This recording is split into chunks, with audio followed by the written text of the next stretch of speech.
For example, maybe you started your job a few years ago, and over time, you gained enough experience and skill that your boss recently asked you to train and supervise a group of new employees. Maybe you're a high school teacher, and some of your students have started looking to you for more than just algebra tips. They're asking for your advice about home problems, friend issues, and career choices. Maybe you're a parent, and your daughter's soccer team needed a coach, and you somehow found yourself volunteering.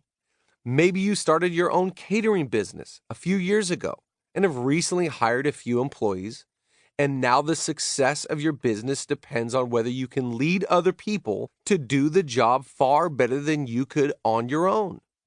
Maybe you were recently named the youth pastor at your church, and now you have to figure out how to get a bunch of young volunteers to organize and run a weekly youth service. Maybe you inherited a family business, and the team members you are leading are all older and more experienced than you, but they are looking to you for direction, strategy, and answers. Or maybe you were elected president of the school PTA, or you were asked to lead a committee at your church, or you were promoted to department chair. You get the idea. Leadership happens whether or not you are ready for it and whether or not it comes with a formal title. If you are doing your job well, sooner or later, you are likely to be put in charge of other people. Those people have feelings, free will, and ideas of their own, of course. And your challenge is to inspire them to be a unified and productive team. That's when you're likely to say, to quote the title of this book, "Help, I work with people." Influence, people skills, and leadership. Regardless of how you ended up in your current leadership role, there is nothing quite like working with and leading other people. It has its own challenges and rewards, and it requires a unique skill set. When done right, it is beautiful. A group of individuals acting as one, joining forces to accomplish a shared vision. When done wrong, it can be incredibly painful. A group of individuals at odds and in conflict, trying to accomplish something, but hurting each other and their goals in the process. That is why leadership has always fascinated me. Good leaders can make all the difference for the teams they lead.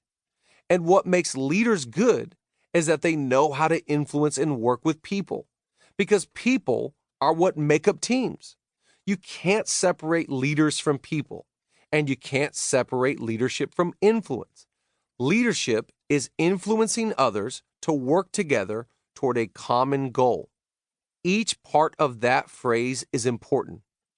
Influencing means that our effectiveness as leaders comes through our ability to motivate others.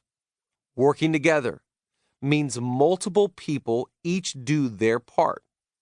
Common goal means the vision is shared by all. The work is a collaboration, not forced labor. Dr. John Maxwell, one of the most recognized names in leadership studies, says, "Leadership is influence, nothing more, nothing less." I fully agree. And throughout this book, I use the terms leadership and influence interchangeably. You may not have the title of leader, and you may not think of yourself as a leader, but if you have influence, you are a leader. Conversely, a title without influence is nothing more than a sign on the door. Influence, however, implies people. In the definition, leadership is influencing others to work together toward a common goal. Each of the key terms, influence, working together, and common goal, point to the same thing. People. We influence people. We get people to work together, and people have a common goal.